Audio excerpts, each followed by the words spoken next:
Welcome back to Make Veterans Great Again. At Make Veterans Great Again, my mission is to reach out to fellow brothers and sisters in arms to conquer our mental health together. Just remind everybody that they're not alone and we all have our struggles. Today, I'd like to introduce Bryon and Luke. Welcome to the show, brothers. Hey. Thanks for having us. Yeah, absolutely. I love it. I can't wait to talk to you guys. It's going to be my first threesome, so it's going to be pretty cool.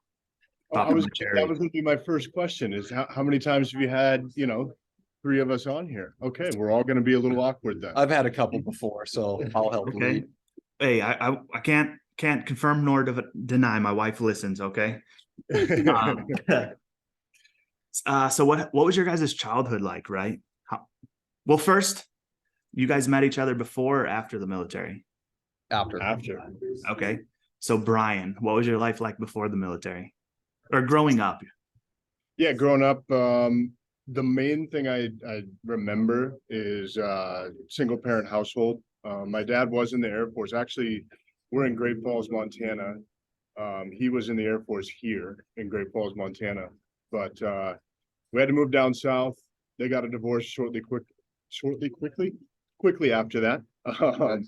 And then I moved back to Montana with my mom and my younger brother. And so, yeah, single parent house. My mom worked a bunch of jobs. My grandpa, ex-Marine, Vietnam vet, Marine recon. He was kind of the dad father. And then visited my dad once a month. I was kind of a troubled kid. I think, do you credit that to the single family and that, or yeah, I made a lot of bad choices and I knew what I was doing. And so, yes, I could blame it on single parent. Mom wasn't around much. And so that's why I, smoked cigarettes and never had insurance on my car. But really it's just bad choices I made. That's what I chalk it up to now. Okay. I see how you could chalk it up to bad choices, but I'm real stuck in this like mental health therapy thing in a sense. And I view that like all of our choices are based off of our childhood and like the traumas we did or did not go through, if that makes sense. They definitely influence the choices. And so had I not had that, it would have been easier to make the right choice, I think. Yeah. Okay. It's easier to make the wrong choice because of how I was being raised. And so I guess I'm saying I agree with you. Okay. And I just have a quick question. Who was the disciplinarian? I know you said you only met your dad, you would only see your dad once a month, but like, was the Marine grandpa stricter or was the Air Force dad? Oh yeah, everybody would call my Marine grandpa an asshole. Okay. But he didn't really discipline me. Even after I stole his cop car, there wasn't much discipline there. Well, I see why you joined the military. You had no choice. I had no choice. Exactly. Prison or military. Yep, that's where it got to. Was that actually like, did you have to go to court and that was your options, or are we just joking? No, that's half joking. To make a long story short, I got my future wife, who I knew was going to be my future wife. I got her pregnant to keep her around. Trapped her. Reverse. Right. I trapped her, yeah. But I didn't want my kid going to school saying that his dad was a Burger King manager. Okay. So military was a choice for me. I didn't want to be an a-hole like my grandpa, so I didn't join the Marines.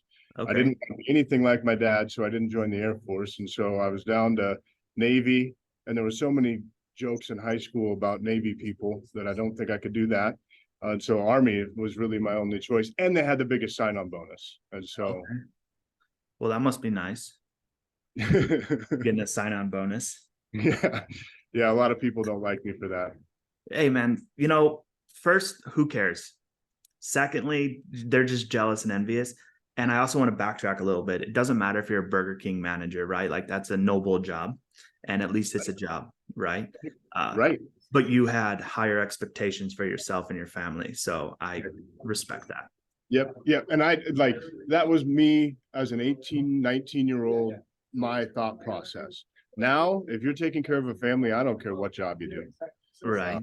Right. But back then I cared. I totally see how you, how that mindset's there, right? Because even today, not that there's anything wrong with that job, but that's not a job for me, right? I don't want that title. I want to do something differently. So, but I see the persuasiveness of society right? Like the judgment that comes with it, because there's nothing wrong with that job. You're still making a paycheck. A job's a job at the end of the day. But yeah. So Luke, welcome to the show again. What was your childhood like? So my parents, so I would have been one of seven. My parents were divorced. My dad remarried. So there was three of us from my dad's first marriage, and then four from his second marriage. Ended up living in Montana, moved to Washington for a little bit, spent like 5 years in Oregon as well.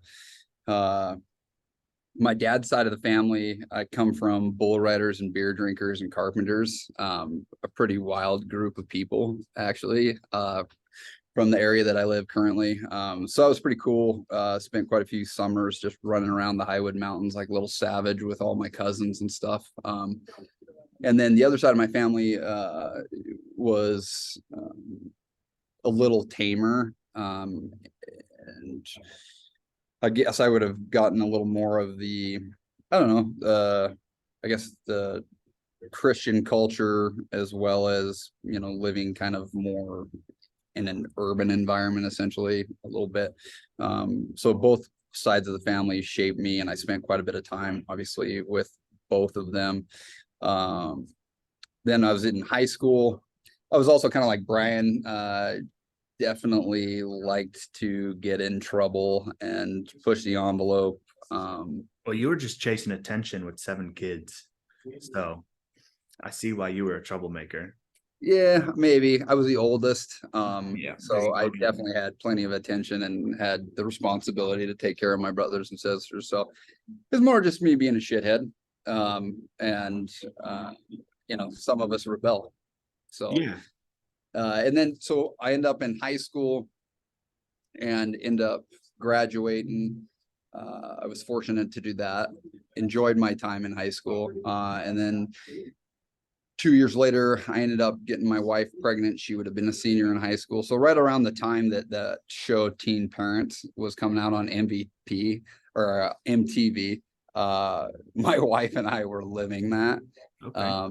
9/11 had just happened as well. And so I had always had, for whatever reason, I watched the show Saving Private, or the movie Saving Private Ryan, and that first initial scene where Tom Hanks is in the U-boats and or whatever they call them. They drop the gate and carnage ensues. For whatever reason, that imprinted on my mind pretty heavily, and that I think that warrior spirit inside of me kind of woke up.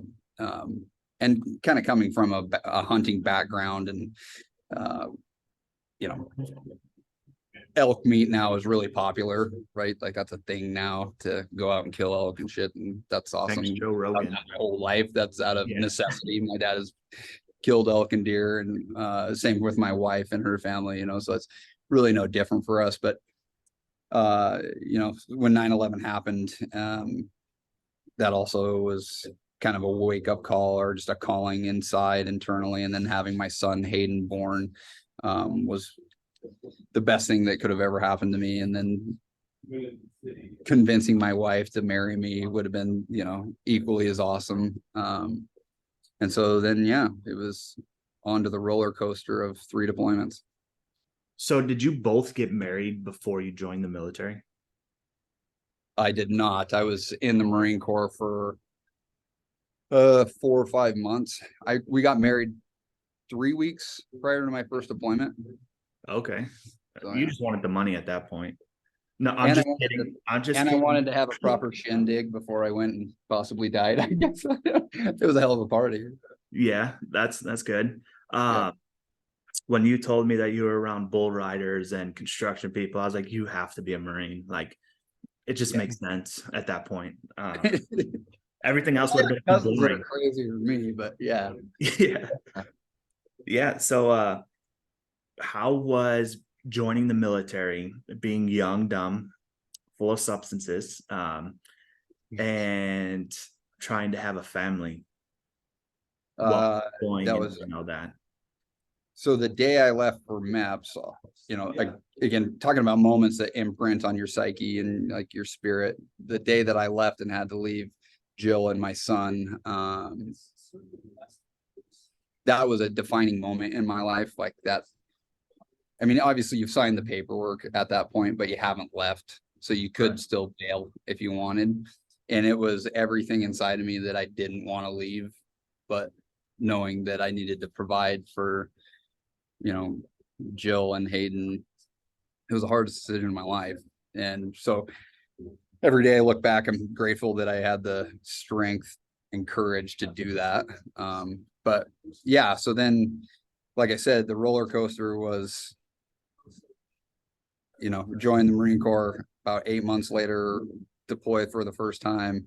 During that deployment, part of Operation Phantom Fury. So ran through Fallujah and burned it to the ground. And I got to do that with a bunch of Iraqi National Guardsmen. So if you can imagine being 21 years old, I was actually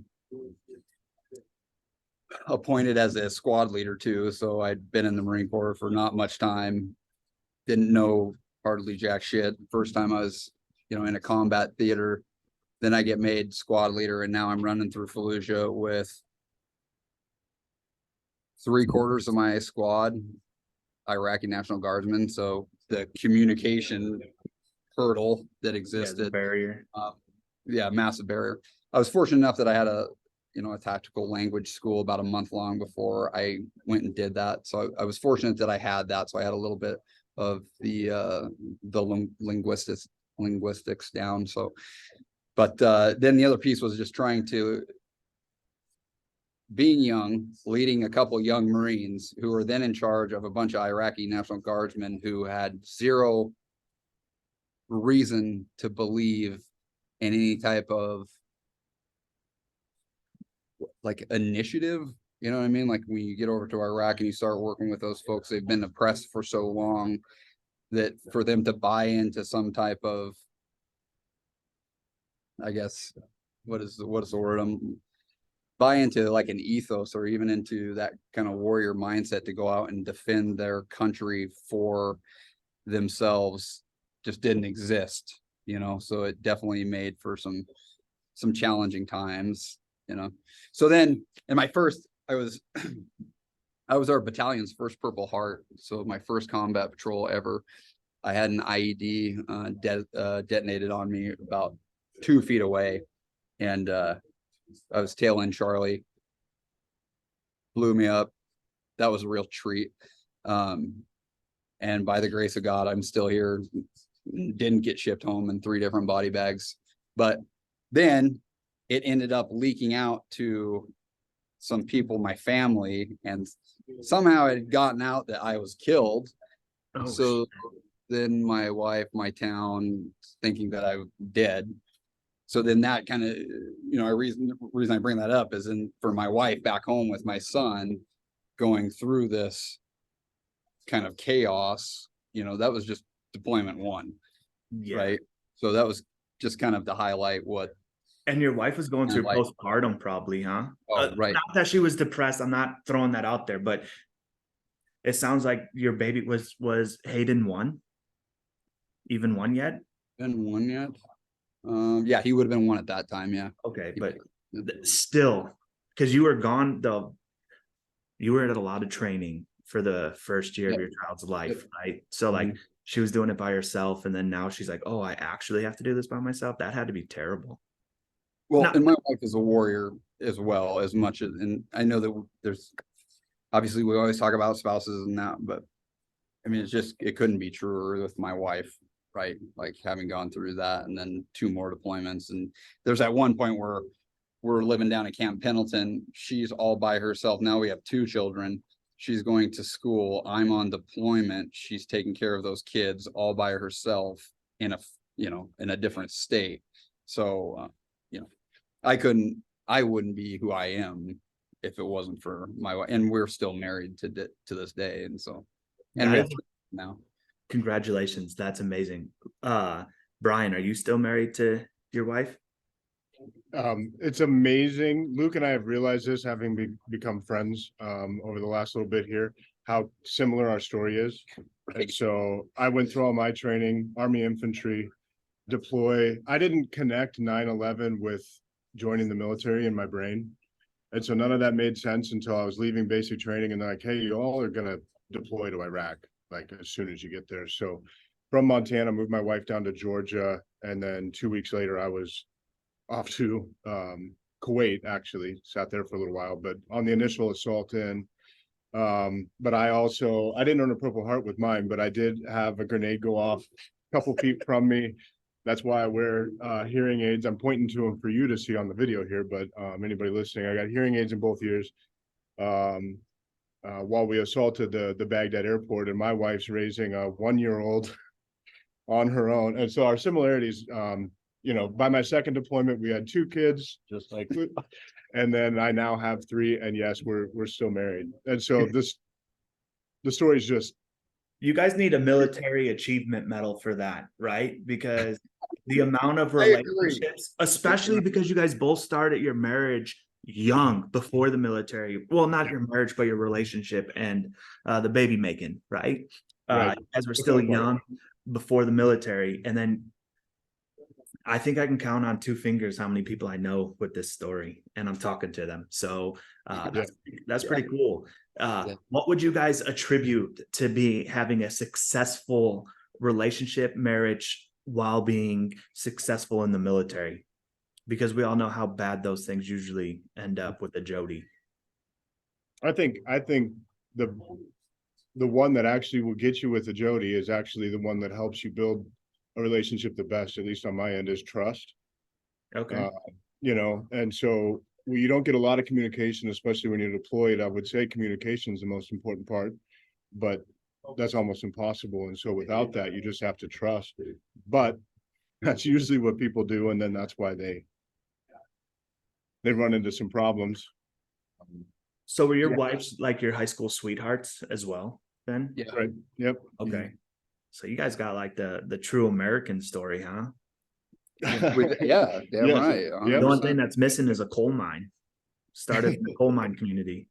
I'm from a coal mine community, actually. Oh, Yeah, shit. down See? the start. Yeah. Dude, There we have it. Yeah, we got it. Check. all right. Full circle, you win. So what would be the hardest part of being in the military while having a successful family for you guys? For me is time just away, like I always deploying with kids, and I know there are plenty of people that did this. There just wasn't too many people that were my, guys in my platoon company that had kids at my age and were deploying to Iraq. And so your heart just always hurts. Like, and if you've ever been away from your family and away from your kids and knowing that they just want, and I'm very emotionally in charge of, I am a very emotionally charged person, and I feel hard. And so wanting to be with my kids always is just essentially like having a bear trap on your heart that doesn't get taken off until you get home and get to see them again. And so just longing sucks, it's just suffering always. And just being mentally tough enough and putting out there that you're coming home. Like, there's not a fucking thing that's going to prevent me from coming home. Okay. Yeah, I wouldn't change any of that answer. I would actually just add, I guess, expanding more that, like, my son, I didn't get to see him take his first steps, hear his first words. And then it was the same with my daughter, who was my second child, missed first steps, things like that. And so, yeah, it's just the absence, and then trying to be mentally tough to, you feel like you have some control over if you're going to make it home or not. And mentally tough to do every mission without that being what's on your mind the whole time. Yeah, I have to commend you too, because I think about it all the time. I wanted kids while I was in the military, but I didn't have them until like 3 years ago after I got out. Well, after I got out. But I think, like, man, dude, that I couldn't even imagine going to the field for like a month at a time, all the time while having kids. So like that had to be very strenuous and stressful on its own, you know. Don't get me wrong, the field could probably be a nice break from your kids and family. And I don't mean that in a bad way, right? But sometimes we gotta like unwind a little bit and let some stress out, because as much as we love our wife and kids, we need some alone time and some men time in a sense. But that had to be so hard. But I'm also sure it's also what kept you going and made sure what kept you making sure you were going to make it home. Well, and I think part of it just, you know, the ethos of being a dad, you know what I mean? Being a provider, being the king of your family, like that center point, you know, like that's also what drives you forward and makes you just push in that masculine energy that you're talking about. I think that's a really important element to understand, that that's why you do it, right? Like I would gladly go do this again if it means that you're all three going to be taken care of, that my wife is going to be taken care of. And it is funny because when you're gone that much, and when the nature of being gone is something to focus on too, right? Like it's one thing to be gone on a business trip for a month, but it's another thing to be gone on a deployment for a month where you just might never ever come back, right? So then when you do come home and schools pop up that you could go to, right? Cool schools. And it's like, well, if I go to this cool school, I'm just taking away time from my family. So I'm going to skip out on that cool school, even though it'd probably make me better at what I do downrange. But every time that you go into the field after deployments, between deployments, like it's never really that cool, because you're just opening a wound that hasn't even healed yet, hasn't even started healing. And so it's, if you've never experienced it, you just never experience it. Right. Do you feel that wound is still there? Or do yeah. So my son graduated high school year before last, and it was crazy because at the beginning of the year, it just had dawned on me that my son was going to be gone. And I felt like all I did in, 2021 was cry a lot. And it was like the floodgates was opening, and I started to question if I had spent enough time with my son. And yeah, so there's definitely like a ripple effect out from that. You know what I mean? That you just want your kids to be around. And when they leave the nest and start going and doing their own thing, like you got to settle up with those feelings and take that on and have the courage and the power to, know that you can love from afar. Yeah. And I appreciate you sharing that you cried, right? Because crying, I know how it's looked upon, but nobody realizes the benefits of crying, like how much you're releasing, how much you're holding in, and how much tears can literally let stuff out. Right. What do you feel was harder, leaving for the, sorry, go ahead. I was just gonna say, I'm all about private crying too. You know what I mean? Like, yeah, there is a part of me that does get kind of like people crying on camera all the time and stuff. It's like, okay, but I mean, yeah, crying is 100% something that is an option. You know what I mean? Yeah. It's like that's not an option. Like we don't have that. We don't allow masculinity in the United States or Western cultures to go and cry and be at peace with that and that need to do that. And then you have the other extreme where it's like, no, all men should just constantly cry all the time. It's like, yeah, there's balance in that. You know what I'm saying? There's balance in everything. So absolutely. What do you feel was harder, leaving for deployments or watching your son leave for college or whatever his adventure is? The deployment, because I was gone for longer, but like there's that piece when your son does leave. And I was fortunate that he's in the area, what I mean? He's within a certain proximity that I can still link up with him relatively frequently. But he graduated high school, and 2 weeks later, he's no longer living in my house, right? He takes on that challenge and ends up getting a roommate, actually my brother. So he was able to live with his uncle, which worked really well. But yeah, watching him drive away, like it's at that point where you're like, I really, really hope that all the time and energy and love and investment of skills and lessons taught. My kids always give me shit about everything as a a teachable moment. They give me shit all the time about it. But I've done a lot of teachable moments with my children. And at that point, you know, you're just, the bird is flying from the nest, the baby's on its way, you know, and you just hope you did enough. Yeah, you did everything you could to set him up for success. Now it's up to him to put your test into actions. Yes, 100%. All right. What about you, Bryon? Like, did your kid graduate high school? Yeah, well, my kid did it weird. He graduated high school, but while he was in high school, he also got his welding certificate. So he got that and also got married all in the same year. Okay. So like it was a pretty crazy year for us. That was also 2021. But he didn't go far, right? And so I kind of agree with Luke that it does rip open old wounds when kids are leaving. Because my second child, my daughter, she's left the house too. Actually, we just had a dinner last night. She's going back to college for, you know, the fall semester, and so yeah, it kind of rips open old wounds with children that you've deployed and they're leaving. You're not the one leaving this time. Did you do what was right? I agree with all of that. It's easier when they're at least close to town, I think.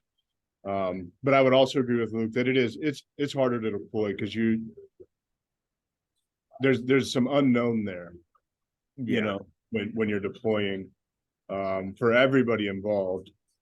And also you want to, just as they're leaving the house, you're remembering all the times that you've had teachable moments. Yeah. But every time you deployed, you missed on opportunities to give those teachable, you know, teachable moments. And so anytime I leave on a deployment, I'm like, yep, well, I hope my wife knows what she's doing. You know, I hope, because I'm not going to be able to, like, a kid that can't even speak at this point at 1 year old, I'm not going to do much parenting from afar, even writing letters or anything, you know? Right. So it's kind of, yeah, it goes back to that thing of just trust. But yeah, I think I pretty much agree with Luke here. Okay. And since you both have admitted that it opens up old wounds, have you both started to work and address those old wounds outside of just crying, right? Have you done more than just let the water gates flood? Yeah, Luke does a lot of crying. I'm not. Just kidding. I'm kidding. Your shoulder's still a little wet. I'm the so one I who's see crying your like a fish face. under the ribs. Yeah. And so yeah, I think I had a good experience a few years after I got out with a counselor. I went to the counselor just to see if I had PTSD, and I met with him for about 10 minutes, and he's like, yeah, you have PTSD. Like, I don't need to talk to you anymore. And I'm like, well, I'm only a few days into my first deployment. Do you want me to tell you some more stories? And he's like, no, we're good. His name was Ashley. I remember his first name. I don't remember his last name, but I then continued to see him. And the biggest thing he told me was, you know, it's having someone that can listen when you're sharing and they actually care, right? They respond, they're sympathetic, empathetic of what you're saying is one of the biggest healers you can have working through problems. And I've kind of just owned that for the last decade plus. I'm not really ashamed. So Luke on a podcast admitting he's crying. I have definitely cried about similar things. Being open and vulnerable, as long as the listener is there with you, has been a big help for me. Okay. Question. You two are both hard chargers, combat veterans, right? When you went to therapy, did you have a therapist that was a veteran?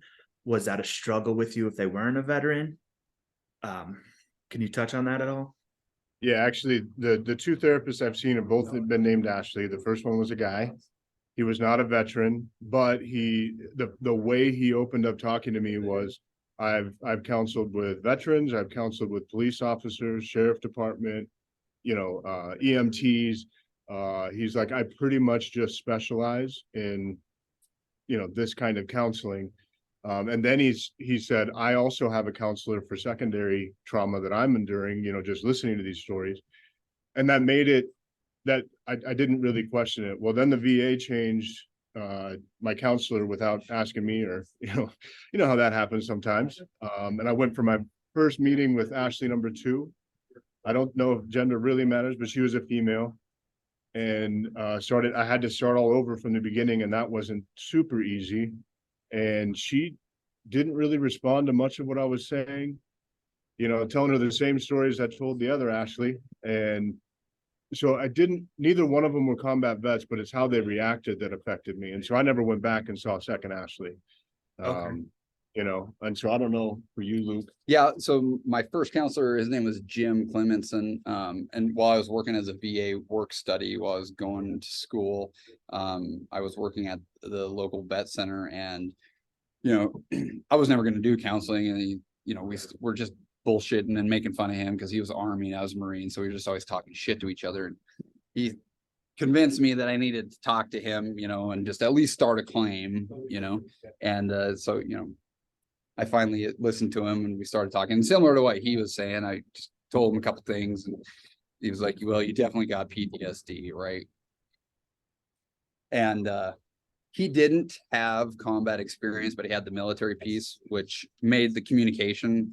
A lot of times I think that what it comes down to with counseling is language, and being able to tie into the language that resonates with the both of you. You know what I mean? Because I've had counselors like him, he was a veteran, but I've also had counselors that weren't, and I actually do better with female counselors. So I've had a handful of counselors too. So there was a time in my life where I definitely thought that you had to be a combat vet to talk to combat vets when it comes to counseling. I've somewhat changed my tone on that. I think I've kind of evolved in the notion that I think if that counselor is doing their due diligence and does care, right, and comes from a place of, empathy to try to understand what you're going through, I think that you can make headway. And more importantly, the relationship that you can establish with that person, and if your energies resonate with each other, then that's great. But I've definitely seen and heard of quite a few counselors who are just shit at their job, that didn't help a whole lot. And like the initial counseling, I think what I did with the VA was some old guy, little guy in glasses sipping on his coffee. And, I come in and sit on the couch, and he's like, well, what do you want to talk about? It's like, well, I don't really want to talk shit. I don't want to talk, you know what I mean? Like, if you're Right. gonna have this conversation, then you quarterback it and let's continue on. But this notion of me just sitting here and telling you, you don't deserve my stories, number one, unless I choose to give them to you. And that's one of the things that has kind of held me back, I think, in the past when it comes to having veterans as a counselors, is that unless you earn it, you know what I mean, you don't rate to hear my stories. I don't know if that's useful or beneficial. I don't know if that resonates with anyone, but like I said, I've kind of grown out of that a little bit. But I currently have a counselor, still see her twice a month, and I wouldn't change anything about that. And it definitely does help when it comes to starting to wade into those dark areas of your mind and to assimilate those experiences that you've had, if you've, taken life, or if you've lost somebody close, or if you deal with guilt or shame, anything associated with a deployment like that, because those are really hard things that you have to try to take on. And if the message from the counselor isn't correct, you can really isolate the veteran from achieving what you want. And ultimately the achievement here is to no longer suffer from PTSD, right? Like, right. I'm a firm believer that yes, you can have traumatic experiences, and for a while, yes, they do and can cause disorder, but you are 100% powerful enough to move past and through all of that. And I had a counselor, Urick from Helena Vet Center. He's a fantastic counselor. He had told me that he believed that PTSD was more of an evolution of the mind and spirit. And I can't help but believe, and I bought into that, into the notion that essentially, once you've gone from being a sheep to being a wolf or being a sheepdog, do you really want to go back to being a sheep? I still have not had a veteran tell me that, yes, they want to go back to being a sheep. Right. So if that's the case, then maybe you should appreciate, right, Right. some of those effects that you're dealing with and meet them with grace and start to move through them because they've made you stronger. I love that it's the evolution of mind and spirit, and I want to play off that a lot. Like outside of this, I want to dig deeper into it. Have you guys are your therapists all through the VA, or have you guys reached out outside of the VA at all? Mine have been. I was fortunate enough that we were working with a local nonprofit that offered counseling, and so I did get to spend some time with a counselor that was not related to the VA, and she was wonderful. But my current counselor was VA, went private, but through care in the community, I can still go to her. Oh, that's awesome. Yeah, and I would say I find I have two people in my life that aren't certified counselors, Okay. but they listen. And so I know I'm not saying I don't need to talk with a counselor. It's just at this point I feel they're filling that role in my life. And so the only counselors I have seen have been with the VA formally. Informally, there's been a few pastors here in town and then friends and different things. And I guess I play off the words that Luke said, that they're kind of like earned to hear the stories, right? Shown that they've cared, not saying they've gone through the same things, but at least empathetic and good at listening. Well, you both now have a third Dr. Phil. He goes by Dr. So if you ever want to talk or anything, I'm always here. That goes both ways. I appreciate it because I do feel like you two are great role models, because like I said in the beginning, your story is like, it deserves to be on the Hallmark Channel or some shit, right? Like how many other Marines or soldiers did you guys serve with that got married while in or younger and are still together 10, 20 years later? Like you guys are unicorns. Okay. Yeah. I'll take that. Yeah. Yeah. I'll make it a combat unicorn. Okay. So it's not just for everyone. All right. Ammo colored. Got it. Yeah. The horn is a K-bar. Okay. Have you guys tried different forms of therapy or just the traditional going to talk? Yeah, I mean, a lot of the stuff that we do at the Montana Vet Program, I would consider more of a holistic approach to therapy. Yeah, sometimes I get stuck on the word therapy. Everything is therapy now. I just consider it just the evolution of a person and their journey, you know what I mean? And being able to take on some of these issues that plague us psychologically. And I think a lot of times that the problem is that we haven't been instructed correctly on to even understand what our psyche is. For example, in school, we're taught what the periodic table is, right? Right. How fucking useful is that? Not. If I were to instead replace that with classes from psychology that taught us interpersonal communication, taught us what our ego was, right? Taught us how our psyche worked. If we had some of that information from a young age, we would be able to take on some of these thoughts that become intrusive later on and become dominating, right? So instead of having our 7,000 thoughts a day and having 5,999 of them related to some shitty experience that you went through, just constantly Rolodex through your mind, you would have the ability to decide that I don't want to think about that no more. And so I won't. And one of the things that I like to promote about the Montana Vet Program is that's the things that we start touching on, is trying to help individuals take a different perspective through a little bit of education on how our mind, body, spirit works, right? And then just on some techniques to strengthen our focus and our mind and our willpower, right? Because all of those are muscles that just have to be worked on, just like being in the gym. It's no different than that. And it's nothing new, right? None of this stuff is new. I mean, Eastern cultures have been approaching this from this direction for millennia. It's just here in Western society that we don't give credence to the power of the mind enough, I think. And so, yeah, so we do a lot of cool stuff like the meditation piece, do some exercises. Cold water exposure has been something that's been really cool. But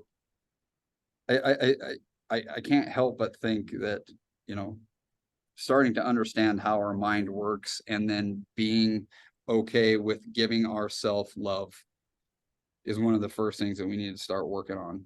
You know what I mean? And forgiving ourselves if we, if young Luke did something really stupid, which he did a lot of them, but if I did something in combat that maybe older Luke doesn't appreciate, right? And now old Luke has to deal with the dark memories and the scars that young Luke did.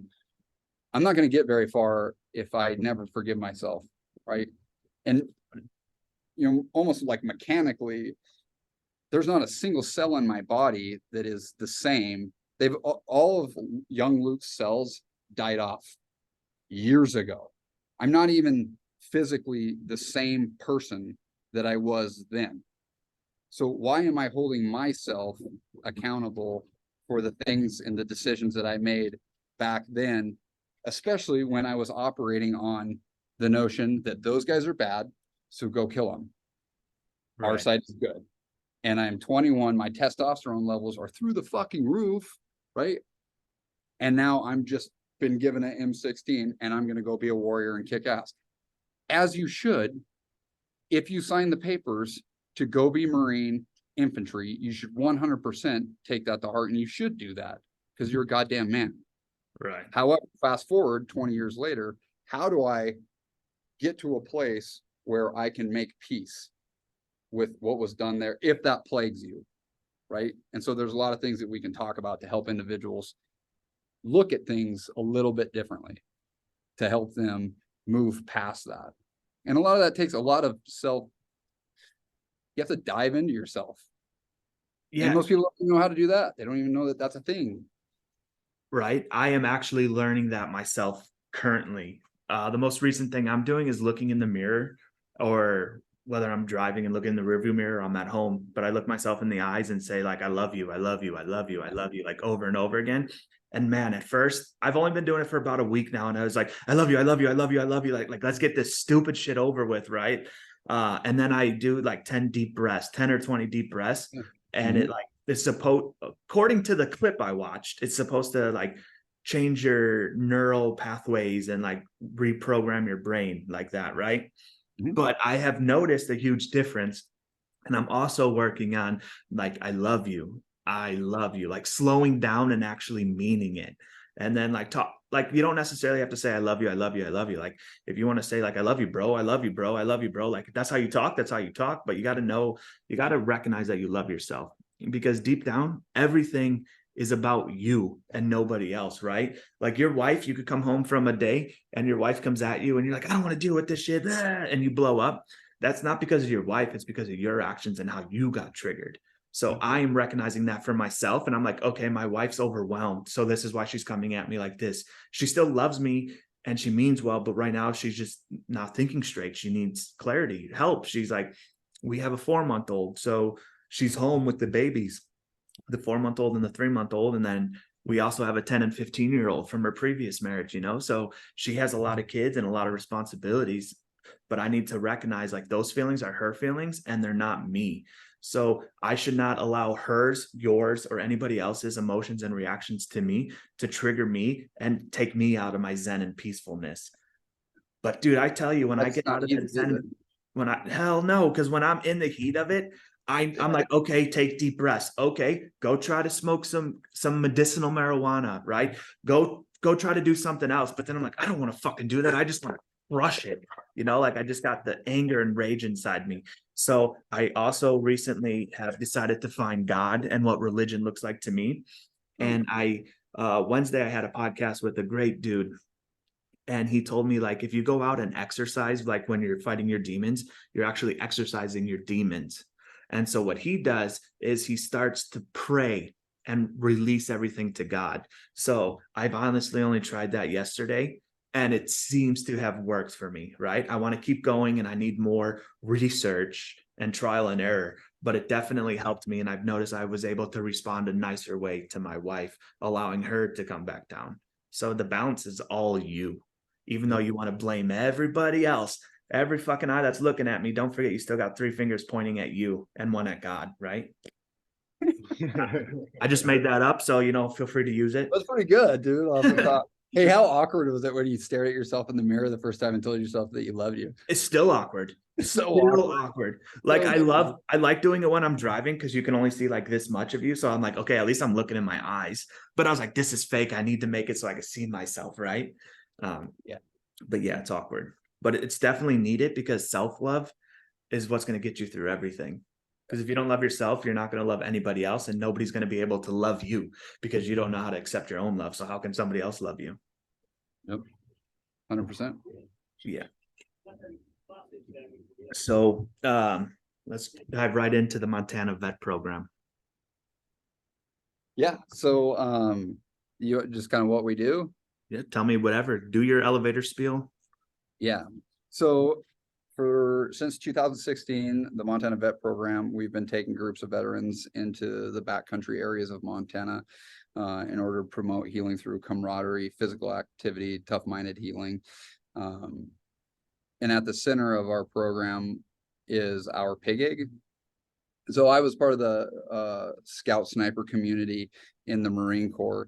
When you're in a platoon of snipers, you're referred to as a pig. So that's a professionally instructed gunman.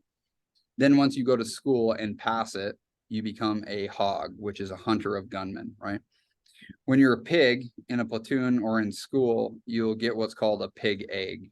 And that can be a sandbag, a rock, a piece of wood, generally 35 to 50 pounds, right? And so anytime that you're walking around or doing any type of training, you're always taking all of your kit plus a pig egg, right? And the pig egg is intended to incur suffering, right? To weed out the individuals who can't make it, right? So we took that concept and we applied it. And Scott Moss, he's one of our team leaders and one of the founders of the Montana Vet Program. He came up with the idea to take all of the dog tags from the men and women who died in Iraq and Afghanistan and put them into a bag and create a walking memorial. And so we did that. Each dog tag has the individual's name, date of death, branch of service, operation that they died on, and hometown. There's 7,054 of them. The pig egg weighs 75 pounds. We take it with us on all of our trips for a couple of reasons. One, it's the memorial piece, right? That allows buy-in and context for our trips. Number two, we take it because it's heavy and it sucks and it's hard, right? And that's kind of really right at the heart of what we do at MVP, right? The idea, when I first got out and I started working with, I got my bachelor's degree in psychology. And so again, I was a work study working at the vet center. So I was kind of in that world a little bit and always seeing just counselors approaching the problems that veterans have from a couch just always seemed kind of, it's one way to go about it for sure. And it's something that is very, very beneficial for most people to implement into their routine, right? It's definitely a tool that needs to be used, but I don't think it's the only one. And I think that we have a tendency, and there's a little bit of a hangover here that I believe I have to explain from the Vietnam era, right? Where the Vietnam vets came home, were spit on, called baby killers in a war that was bullshit from the beginning, fighting an enemy that would have just been awful. And I tip my hat to the Vietnam veteran more than any other veteran, to be honest with you. When I came home, we were looked at as goddamn heroes every single time. There's even a level of celebrity that comes with being a veteran anymore. And that's all because the Vietnam veterans were treated so poorly that they stood up together and they made a change for the future veterans. And so I will always, and we will always, and should be indebted to that group of men for what they did. We also learned a few things from those folks, right?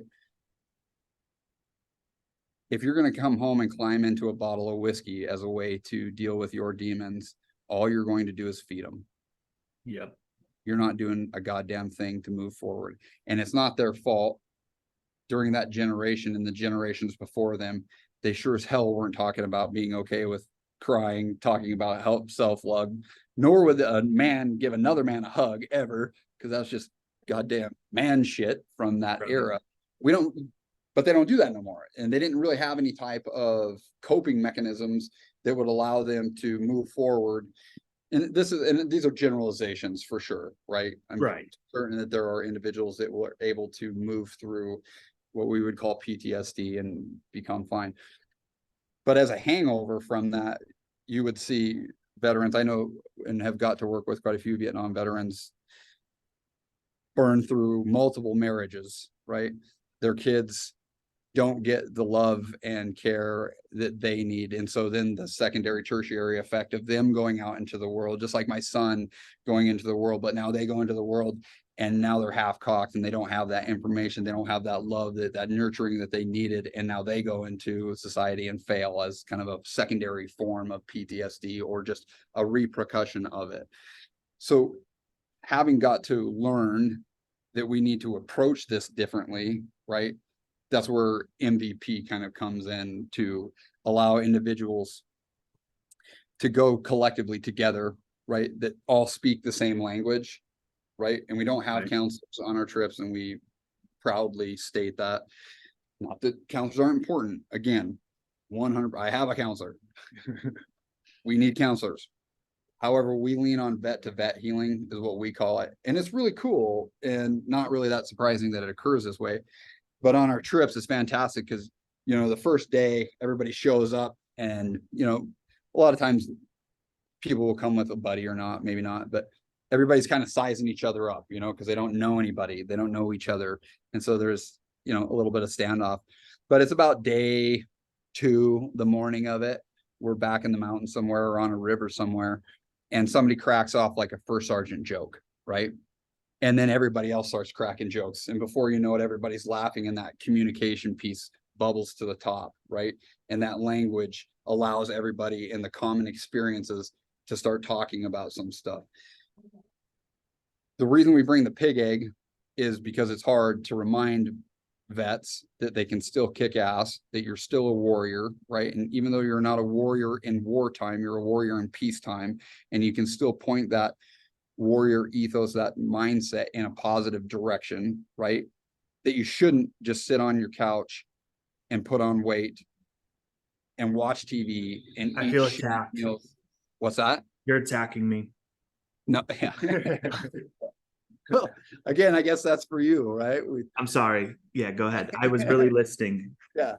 No, but so then being able to get them on the mountain carrying kit, right? 40 pounds, but then occasionally it's your turn to carry the pig egg, right? And so now you have to take on that challenge. You have to carry that pig egg for the team because we're moving through the mountains, usually are about 30 miles, but the whole team's moving the pig egg together. So everybody takes turns. So when it's your turn, you get to carry the weight of the war, right? And if nothing else, you get to know that you're alive here and they're all still dead. So take what time that you have left and go do something positive with it instead of feeling sorry for yourself. Yeah, I love that. If those 7,054 men and women were here right here and could trade places with you, they would, and they sure as fuck wouldn't be feeling sorry for themselves. Right. There's a whole lot of life. And if there were ever a time in our country's goddamn existence where we need strong men to stand up and remember what they're capable of, it's right now. Am I wrong? No, you're 100% right. And like, we have the same mindset, goals, and views, right? So we'll start back with the VFW, right? Like, I like to say, I'm becoming this generation's VFW, right? Not that there's anything wrong with the VFW. I'm picking up where they left off because just like you said, they didn't have an opportunity like we have. They didn't have people to talk to. All they could do was drink together. And it was great for that time, but now we were contractual alcoholics and it's just bringing out our demons, right? Like, drinking is not for everybody and it's not the best for you, especially if you're struggling. My name, Make Veterans Great Again. People come at me like, what do you mean? Veterans have always been great. You're absolutely fucking right. We always have and always will, but sometimes we need that extra reminder about how great we are, especially when we're struggling mentally. And maybe sometimes you're not that great.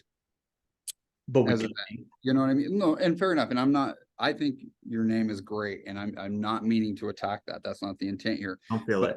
If we just always say that we're great, then that means that we never have a place to improve. Good point. You know what I'm saying? And that's, I think, to your point and what you're promoting, right, is be great again. Absolutely. Keep moving forward. We all have areas that we need to improve upon, right? Right. When was the last time you picked up a rifle, went and shot? Can you still hit like you used to? Absolutely. I'll bet you can. You can, fuck yeah. But you know, you understand what I'm saying, right? Like, right. Can you still do 100 push-ups? No. What would, if you were to do, if a veteran were to stop and do 100 push-ups every single day, number one, you're going to make yourself stronger. Number two, it's going to be great for your mind and your confidence. Number three, your wife's going to see you get hot again. She's going to be attracted to you. I can stop right there. Right. Those are a couple things that are going to happen if you just simply stop and do 100 push-ups every single day. Right. And you don't even have to start at 100. You could like start at 2 or 22 or whatever the number is. You got to start where you're capable at, right? And I think that's a big deterrence, especially for me. And I want to say it was Sober October on Joe Rogan's podcast last year. Bert Kreischer said, I want to say he was talking to one of the Tate brothers, and the Tate brothers like, look, dude, you can't come back into the gym and pick up where you left off. When you were done working out, or when you were at your peak, how many years or months of training did it take to get you there? Right. And now you're going to try to pick that weight back up and do it again. Two things are going to happen. One, you're going to get hurt, not go to the gym. Two, you're going to get discouraged, not go to the gym. So be okay with starting small again, start light. Like we just got to get our bodies moving. Jordan Peterson talks about that all the time, right?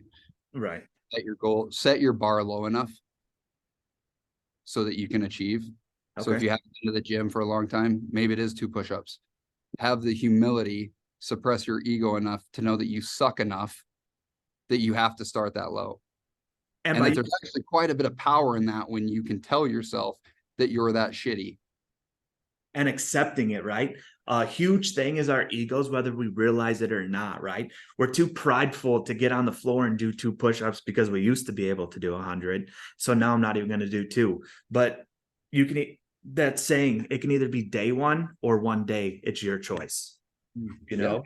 I don't know if you noticed this, but I have a theory, a hypothesis, if you must. So in the military, we had endless group therapy and we didn't even fucking realize it, right? Whether you were meeting in the smoke pit waiting for word or whatever the case may be, you had like-minded individuals around you that you could talk to, vent to, bullshit with, or, you know, honestly, we would get into fights with each other because we had to let it out some way or another, right? But at the end of the day, you still love the person, or you had to love the person.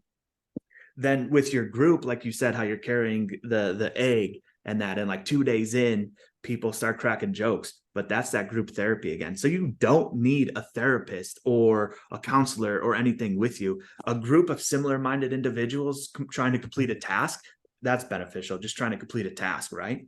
But just being around the same minded individuals is like a group therapy without even having to call it group therapy. Yeah, and that's really important actually too, right? Like again, going back to language and verbiage, I had a platoon commander was telling me back when I was in that he was trying to get his guys to do yoga, right? And a bunch of Marines, he just couldn't get them to buy into yoga, right? Right. So about 2 weeks later, he comes out and tells his team that, hey, we're going to go do some combat yoga. And all of a sudden, boom. Like everybody's like, well, hell yeah, let's go do some combat yoga. So, I mean, just the simple, just flipping a word in there has a lot of power actually to it, to allow people to buy in and give them the safe space to be still masculine.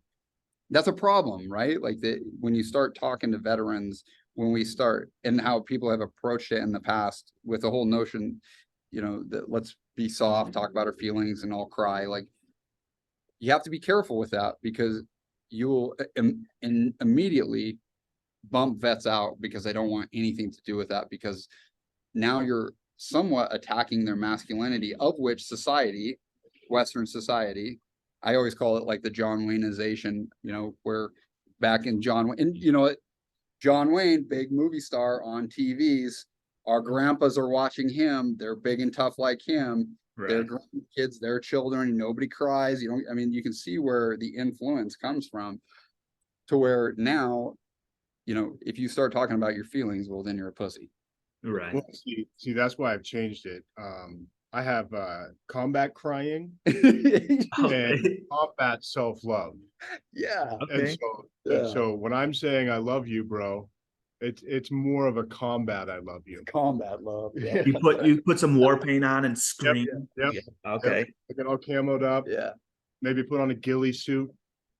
and Yeah. then Yeah. See, I agree with that because I absolutely hate the word safe place because of the Agreed. stigma behind it, right? But Yeah. like at the end of the day, that's literally what it is. It's a safe place. Like your home should be a safe place. Hanging out with your boys is a safe place, but we don't combat safe place. You know, like how do we change the I verb? go back to my foxhole. Yeah, you know, how do we change the verbology on that, but mean the same thing? You know, because yeah, safe place Back just to means your kingdom, man. You go back to your kingdom. okay. Home. That's a great one. So how does the Montana vet program work? How do people find out about it? How do they get invited or sign up? Yeah, so that's evolved, right, since we started doing this, but currently, like, you can go to our website, so mtvetprogram.org. And so we have a what's the word I'm looking for here? I think Our application, yeah. registration form. Registration, yeah, Yep, so this has application, changed up yeah. here. But yeah, you go to our website, you can get registered through us. And then we'll have one of our people reach out, most likely Amy will reach out. She's our coordinator for our administrative side of the house. And so she'll reach out, get everything lined up for the individual who wants to come with us. We select dates about a year out, so we can get those on the calendar. We do 4 days at a time. So then you can sign up for whichever one. If you want to do a float, we do 2 floats per year on the Smith River. And then we do 2 hikes around the state of Montana. And so if you want to get on a float or a hike, generally, if you're a little less ambulatory, we'd point you towards the floats to start out with, right? So that you can get the exposure, number one, to wilderness and the backcountry areas. Because the therapy just in being in nature does so much, and away from your cell phones. I mean, that does so much too. And just getting to see, a lot of times people haven't even seen just how incredible Montana is, and it always reminds me of the movie Good Will Hunting. When Matt Damon and Ben Affleck made that movie, they were insistent upon Boston being Boston. Like, they couldn't film it anywhere else because Boston was part of the movie. Montana is a part of this program. So just getting to be back in these areas, number one, is just incredible. And then, so again, if you're less ambulatory, you're still going to get exposed to the topics that we talk about, right? The breathing techniques that we go over, the cold water stuff. And then just in general, getting to be around, a bunch of Marines or vets, Yeah. a bunch of vets, eating elk steak and, talking bullshit. That's awesome. And is there a cost to the veterans? No. Yeah, we try to remove every Yep. cost possible. In some cases, somebody will schedule really close to us leaving and they want to come on that trip. They may have to front the cost, but we end up reimbursing. Okay, does that include like travel expenses, or like once we have to pay to fly there, but once we get there, everything's paid for, or how does that work? Generally, you get to Montana and we're going to take care of it from there. You get to Great Falls, we'll take care of it from there. We have been able to partner with Mercy Medical Angels in the past to help get the cost of a flight reduced. And then sometimes where if we have somebody, a wife reaches out and really wants her husband on a trip, right, but they can't afford it, then we do a little bit of passing the hat around and work with some other nonprofits from around here that are veteran focused to try to help with those costs. So the intent is to try to get folks to our trips, and do everything that we can. Yeah, our end goal is that it's 100% paid for. That's our Okay. end goal. We try everything we can to do that. Just some people, we just don't have the funds available. Yeah, I And so understand. as we're growing, of course, that's one of our first concerns. But right now, as it stands, like, there's a hotel room on either end of our trips, right? Once you're in here in Great Falls, we pay for that. And then all of the food, we actually have all of the gear that you need. So most people just bring the clothes on your back and hopefully a change of underwear, a toothbrush and some toothpaste, deodorant, mandatory. That's great. Can I Um, speak on the gear piece yeah. real quick too? So that's one of the pieces that we work really hard on. One of our team leaders, Scott Moss, again, very, very experienced backcountry enthusiast, and just gear nut, is being able to bring individuals into the program, let them use all of our equipment, right? So then when they get done with it, they've been exposed to these type of backpacks, modern camping, and how to go about it. So then when they go home, right, they can start looking for their own kit, right? They know what they need to have so they can start taking themselves and their family out camping. And we've had vets come on our trips and do exactly that, where then they start taking their family out. So really trying in every capacity of our trip, we are trying to expose the individual.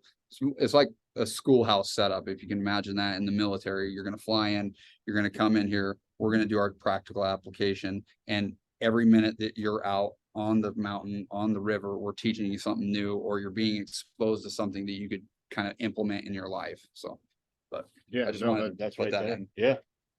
Yeah, that's awesome. Do you have any upcoming trips that you're planning for? Or We've when? got one in September and October, yeah. Okay. Yeah, we have some trips coming up. So Montana, this time of year, weather can be a concern, and also we have fire danger as well. And so we know where we have these spots scouted, but it can change last minute because a fire started up or it's going to snow in September, and so we got to move them. But right now there's a place called the Bob Marshall Wilderness, which I feel is pretty well nationally known, but people may not know. It's called the Bob Marshall Wilderness. We're going to do almost 30 miles in there. And it's a pretty rare place for people to get to experience. And then the other place is called the Crazy Mountains. I know at one point on there, we're going to peak 10,000 feet above elevation. Kind of fishing the whole way, bring some fly rods, teach people how to tie knots, how to catch fish. And then we go, I think Luke's being a little light. Like we go into nutrition, we go into fitness, we go into breathing, we go into cold therapy, we go into how to be a good friend, how to be a good listener. Somebody's going to come away from this trip, and if it's their first experience with outside of the military, they're going to have so many tools to be a better civilian.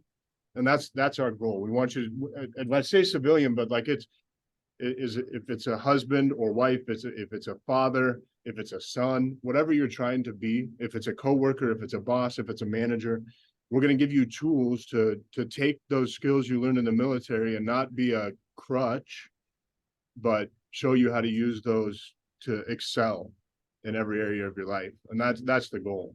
Yeah, that's absolutely awesome to have like the different options, right? Because everything you've mentioned is a form of therapy, a form of combat therapy. I apologize, gentlemen. I didn't want to combat therapy. Thank you. But yeah, so like that's a great goal, because traditional therapy doesn't work for everybody.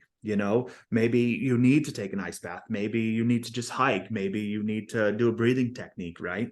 Because sometimes when I'm done with my breathing techniques, I feel like, whoa, like a little high in a sense, but like crazy. Like, I don't know how to describe it. Right. So I don't know if I'm doing the technique wrong or if it's working, but I say it's working. Yeah, you're doing it right. Yeah, Yep. you definitely get cloud. Yeah. Something you said earlier too is that like your warriors, right? They come home and they don't know what their mission is anymore, and like they could potentially feel useless or less than, or whatever the case may be. So I struggled with this personally myself. I didn't see combat. I didn't deploy like that. And for a while, I let that hold me back because I was ashamed of it, right? Like it's kind of an embarrassment for me. Not only did I not complete my mission for joining, but then like when somebody asked me, I have to tell them no, and they're like, "Oh, okay," and like it feels like they just look at me negative because I didn't see combat, right? But you're just a nasty civilian your whole life. Sorry, vented a little bit. But what I have started to tell myself is my mission wasn't to join the Marine Corps to go see combat. My mission was to join the Marine Corps to fight the war once we get back home. And that's what I'm doing through my podcast.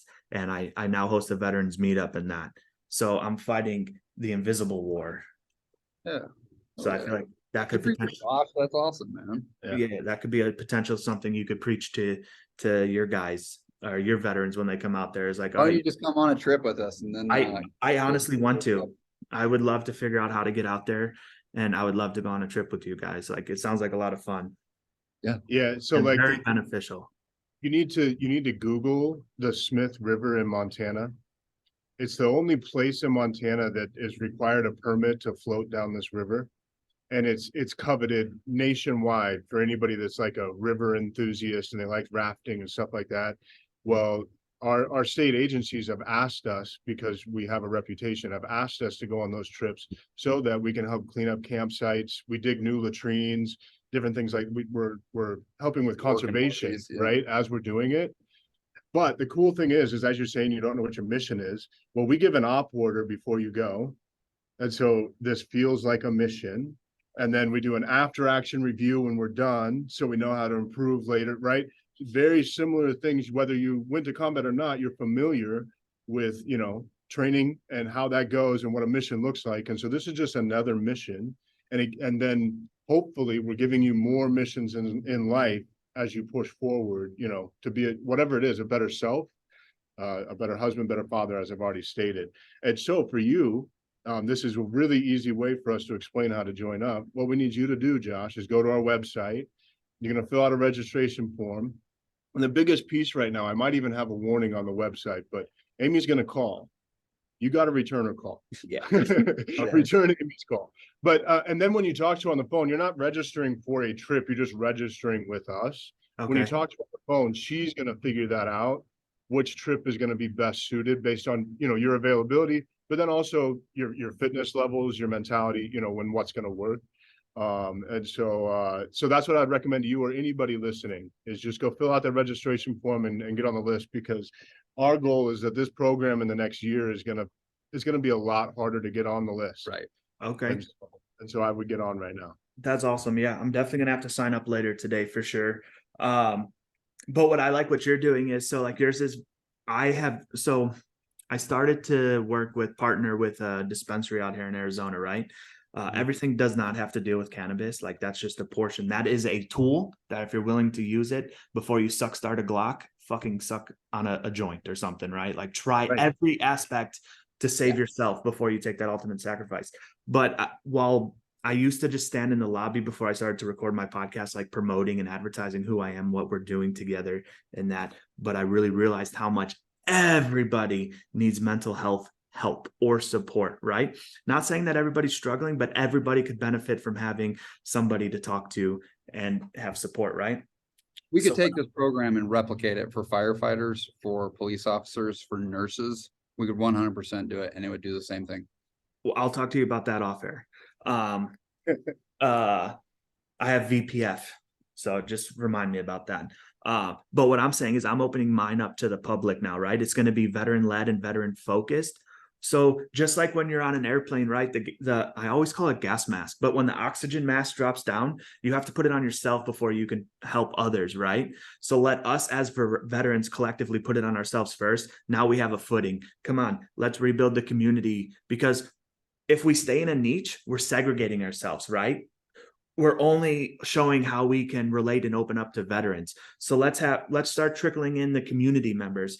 And then as soon as us veterans get a stronger foothold, we're going to spread through the community like wild. I won't say that other word, like wild, spreading through the community and rebuilding it and recommitting and rebuilding. And I can't think of the word I want to use, but like showing you what brotherhood and camaraderie should be like. We all should be able to live together, heal together, and grow together. So that's what I'm trying to do. And I love your program. So I'll definitely be out there. Thank you. Thanks for having us on, though. Yeah. So I'm going to wrap this up real quick. Do you guys have any saved rounds? Anything I missed? No, just hit us up. Follow us Yeah. on Facebook and Instagram. Yeah, definitely So- follow us on, social media. You'll be in the know. We try to keep the website as up to date as possible as well, so you can go there for information. But other than that, Josh, man, you've just been a great host. We appreciate you inviting us on. I'm glad we connected. Same here. It's great. Yeah. So thank you guys. I really appreciate you coming on.